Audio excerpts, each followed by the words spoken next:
بسم اللہ الرحمن الرحیم قال فاهبط منها فما يكون لك أن تتكبر فيها فاخرج إنك من الصاغرين قال أنظرني إلى يوم يبعثون قال إنك من المنظرين قال فبما أغويتني لأقعدن لهم صراطك المستقيم ثم لآتينهم من بين أيديهم ومن خلفهم وعن أيمانهم وعن شمائلهم ولا تجد أكثرهم شاكرين قال اخرج منها مذءوما مدحورا لمن تبعك منهم لأملأن جهنم منكم أجمعين۔ آیت نمبر 13، ایک صلوات پڑھیے محمد و آل محمد۔ یہ یہاں پر ایک نکتہ وضاحت اس کی ذرا ضروری ہے۔ دیکھیے، ایک دفعہ ہے کہ انسان کے لیے یا اللہ کی ذات واضح نہیں ہے، تردد میں اللہ ہے یا اللہ نہیں ہے، اور ایک دفعہ ہے کہ اللہ کی ذات اس کے لیے ثابت ہے لیکن اس کو اس میں شک ہے کہ یہ جو مجھے بات کی جا رہی ہے یہ اللہ کا حکم ہے یا اللہ کا حکم نہیں ہے۔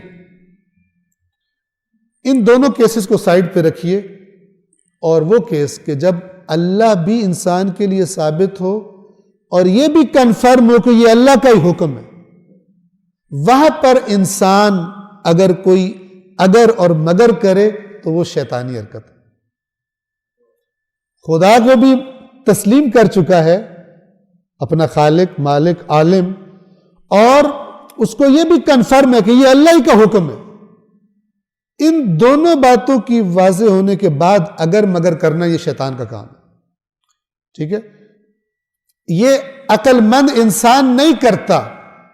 جیسے دنیا کا عقل مند ترین انسان جب ایک اسپیشلسٹ ڈاکٹر کے پاس جاتا ہے اور وہ اسے کہتا ہے، اس کو چیک کرنے کے بعد، اس کے ٹیسٹ دیکھنے کے بعد کہتا ہے کہ آپ کے جناب ہاتھ، یہ والا ہاتھ کاٹنا پڑے گا، تو وہ کہتا ہے تو اگر مگر کیوں یہ وہ، جب اسے پتہ ہو کہ یہ ڈاکٹر اپنے کام میں ماہر ہے، بیسٹ ڈاکٹر ہے دنیا کا، اور مثلا اس شعبے میں اس سے بڑا ڈاکٹر کوئی نہیں ہے، وہ اس کے سامنے سرنڈر کر دیتا، بلکہ جیب سے پیسے بھی پے کرتا اس کو اپنا ہاتھ کاٹنے، ٹھیک ہے؟ وہ نہیں کہتا کہ تم کہاں سے ڈاکٹر آ گئے تو فلان آ گیا تو یہ ہو گیا، میری سمجھ سے باہر ہے۔ کوئی کہتا ہے ڈاکٹر کو میری سمجھ سے باہر ہے، آپ میرا ہاتھ کیوں کاٹ رہے ہیں؟ جو کہتا ہے، لوگ کہتے ہیں یہ بے وقوف ہے، اس کو ہاتھ کٹنے کی خبر سن کے اس کا دماغ چل گیا، بیچارہ ڈاکٹر سے الٹی سیدھی باتیں کر رہا ہے، ڈاکٹر سے کہہ رہا ہے کہ میری سمجھ میں نہیں آ رہا، تو نے میڈیکل سائنس پڑھی ہے تو یہ سمجھ نہیں آ رہا۔ جب یہ کنفرم ہو گیا کہ یہ اپنے کام کا ماہر ترین انسان ہے، اس کے بعد اس کی بات پہ اگر مگر کرنا، یہ تم کیا بات کر رہے ہو، یہ بے وقوفی ہے۔ یہ شیطان نے بے وقوفی کی تھی۔ خدا کو مانتا ہے، خدا حکم دے رہا ہے، کہہ رہا ہے میں آگ سے بنوں یا مٹی سے بنا ہے، میں بہتر ہوں، میں سجدہ نہیں کرتا۔ تو انشاءاللہ اس نقطے پر توجہ فرمائیں گے۔ جب اس نے یہ بات کہی تو اللہ تبارک و تعالی نے بھی دوسری بات کوئی نہیں کی، فرمایا آیت نمبر 13، قال فاہبط منہا، نیچے اتر جا، نکل جا یہاں سے۔ اتنی تو نے یہ گھٹیا اور پست بات کی ہے کہ اب تجھے یہاں، تو نے اتنے ہزاروں سال عبادت کی ہے، فلان تجھے ہم نے کہاں سے کہاں لے کر آئے، لیکن اس حرکت پر نکل جا۔ قال فاہبط منہا، اللہ تعالیٰ نے فرمایا یہاں سے اتر جا۔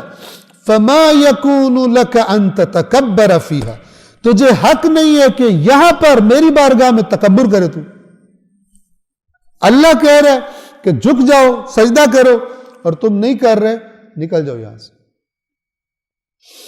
فخرج انک من الصاغرین، پس نکل جا، یقیناً تو ذلیلوں میں سے۔ صاغرین چھوٹے، یہ تکبر کبر سے یا بڑائی سے، اور کبر کا اپوزٹ ہوتا ہے صغر، صغیر یعنی چھوٹا، صاغر یعنی تو نے اپنے آپ کو بڑا سمجھا ہے نا، اس کے بعد سے تو چھوٹوں میں سے، یعنی تو پستوں میں سے ہے، تو ان میں سے ہے کہ جن کو خدا نے چھوٹا بنا دیا، ذلیل کر دیا۔ یہ تکبر کا انجام ہے اللہ کی بارگاہ میں۔ 14، قال انذرنی الی یوم یبعثون، شیطان کہنے لگا مجھے روز قیامت تک مہلت دے. یبعثون، جس دن ان کو دوبارہ اٹھایا جائے گا، انسانوں کو اس دن تک مہلت دے. 15 قال انک من المنذرین، اللہ نے فرمایا بے شک تجھے مہلت دے دی گئی. 16 آیت نمبر 16 قال فبما اغویتنی، شیطان کہنے لگا تو جس طرح تو نے مجھے گمراہ کیا ہے. ایک کرپٹ بندے کا یہ کام ہوتا ہے کہ اپنے اختیار سے خرابی کرتا ہے اور پھر کہتا ہے اللہ کے حکم کے بغیر تو پتہ بھی نہیں ہلتا، اللہ پہ ڈال دو. ایک بندہ 1000 لوگوں کو قتل کرے، دھوکے دے، جھوٹ بولے اور مسند اقتدار پہ بیٹھ جائے اور پھر لوگوں کو کہے کہ میرے خلاف نہیں بولنا کیونکہ اللہ کے حکم سے میں یہاں بیٹھا ہوں، اللہ نے مجھے یہ عطا فرمایا. یعنی کرپشن خود کرے، ڈال اللہ کے ذمے دے، یہ بھی شیطانی کام ہے.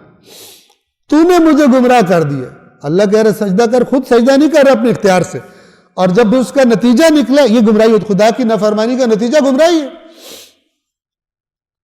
وہ سیدھا راستہ تو نہیں ہے. اب کہہ رہے کہ جو تو نے مجھے گمراہ کیا ہے لَأَقْعُدَنَّ لَهُمْ صِرَاطَكَ الْمُسْتَقِيمِ، تو میں بھی تیرے سیدھے راستے پر ان کی گھات میں ضرور بیٹھوں گا. یعنی گھات لگا کے، جیسے بیٹھا جاتا ہے نا کہ کوئی آئے اور اس پر حملہ کیا جائے، یہ اسے کہتے ہیں گھات لگانا. لَأَقْعُدَنَّ، یقیناً میں گھات لگا کر بیٹھوں گا. بیٹھوں گا کس پر؟ صراطک المستقیم، جو تیرا سیدھا راستہ ہے ادھر میں گھات لگا کے بیٹھوں گا اور ان پر حملے کروں گا. اور اب ذرا دیکھیے شیطان کے حملے کہاں کہاں سے. آیت نمبر 17 میں ثم لآتینہم من بین ایدیہم ومن خلفہم وعن ایمانہم وعن شمائلہم، پھر میں ان کے آگے سے، پیچھے سے، دائیں سے، بائیں سے ان کی طرف آؤں گا. یعنی ہر طرف سے میں حملہ آور ہوں گا. اس ہر طرف سے مراد کیا ہے؟ یعنی تمام تر طریقوں سے، تمام اطراف سے، تمام اینگل سے میں ان پر حملہ کروں گا. کوئی بھی فیلڈ ایسا نہیں ہے کہ جس میں اپنا حملہ نہ کروں ان پر، تیرے مقابلے میں اپنا راستہ نہ دکھاؤں ان کو. کوئی بھی جگہ ایسی نہیں، یہ میں کروں گا. اور وَلَا تَجِدُ أَكْثَرَهُمْ شَاكِرِينَ، اور اے اللہ تو ان میں سے اکثریت کو شکر گزار نہیں پائے گا. ان شیطان کو بھی انسان کی شناخت بہت اچھی تھی کہ یہ اپنے اندر موجود صفات کی وجہ سے میرے پھینکے ہوئے دانے پہ جلدی لپکے گا، اللہ کے وعدے پر اس کو کم اعتبار ہوگا. میرے پیکج پر جلدی آ جائے گا، اللہ کے پیکج پہ اس کو زیادہ یقین نہیں ہوگا. چونکہ شیطان سامنے رکھ دیتا ہے اور اللہ تبارک و تعالیٰ آزمائش کے لیے کہتا ہے کہ میری بات پر اعتماد کرو. وَلَا تَجِدُ أَكْثَرَهُمْ شَاكِرِينَ، اور تو ان میں سے اکثر کو شکر گزار نہیں پائے گا. آیت نمبر 18 قَالَ اخْرُجْ مِنْهَا مَدْعُومًا مَدْحُورًا، اللہ نے فرمایا یہاں سے نکل جا ذلیل اور مردود ہو کر، دھتکارا ہوا ہو کر. لَمَنْ تَبِعَكَ مِنْهُمْ، ٹھیک ہے تو یہ کہہ رہا ہے تو ان پہ حملے کرے گا تو میرا فیصلہ بھی سن لے. یقیناً ان میں سے جو بھی تیرے پیچھے چلے گا، یہ تَبِعَكَ وہی اتباع اسی تابعہ سے، یا اللہ کے قانون کی اتباع ہوتی ہے اور اس کے علاوہ جو کچھ ہے وہ شیطان کا دیا ہوگا. کیونکہ حق ایک ہوتا ہے اور باطل کی کئی شکلیں، نور ایک ہوتا ہے، ظلمات مختلف قسم کے ہوتے ہیں جو قرآن نے بتایا. ان میں سے جو بھی تیری اتباع کرے گا لَأَمْلَأَنَّ جَهَنَّمَ مِنْكُمْ أَجْمَعِينَ، تو یقیناً میں تم سب سے جہنم کو بھر دوں گا. یعنی تو اور تیرے پیروکار ان انسانوں میں سے تم سب سے میں جہنم کو بھر دوں گا.